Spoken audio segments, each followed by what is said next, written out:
welcome to Streaky Mastering TV with me, Streaky. Today I'm going to talk about low pass filtering. I've discussed high pass before in another video, but low pass is something that usually gets missed because everybody always wants to think about the low end, where getting the top end is just as tricky really if you want to get it sounding really nice. Now low pass filtering, I'm not going to go into too much technical detail, there's plenty online about that, but I just want to explain how I use it. And mainly it's I use it if I'm cutting vinyl to get rid of any super high stuff that the lathe's not going to like, because that doesn't like any of that. It makes it go too fast, the cutter head, and then flips the stylus out of the groove. But if I'm not cutting, which I'm sure a lot of you haven't got cutting lathes in your houses or wherever you happen to be making music or mastering music, I use it to make the compressors work in a different way. Sometimes I'll put anything from a 16K up to a 20K filter on, and what that does, in the same way as what you do in the same way that I described in the low end, it's basically concentrating the compressors on the frequencies that your ears pick up more on.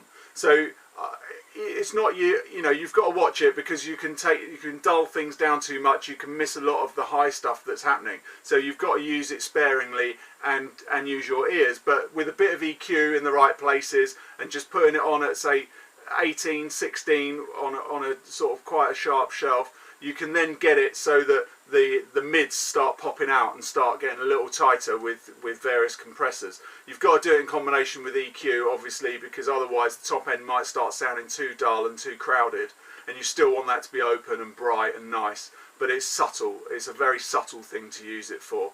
I also use it if something's very essy or very like really that high horrible digital sound.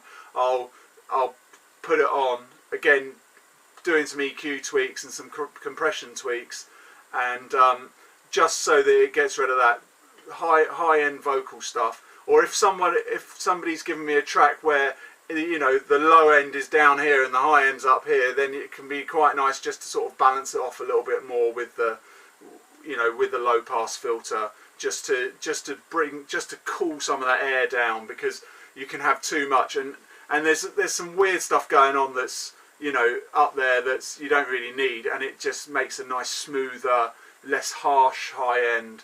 It's very easy to put loads of top on something and make it sound nice. It's a lot harder to put no top on and just sort the bass out and then just really carve the top end so that you get a nice smooth high end.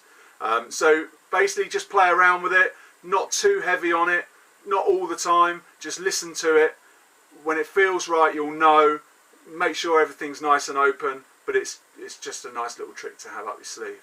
Hope that helps. Please ask any questions in the comments.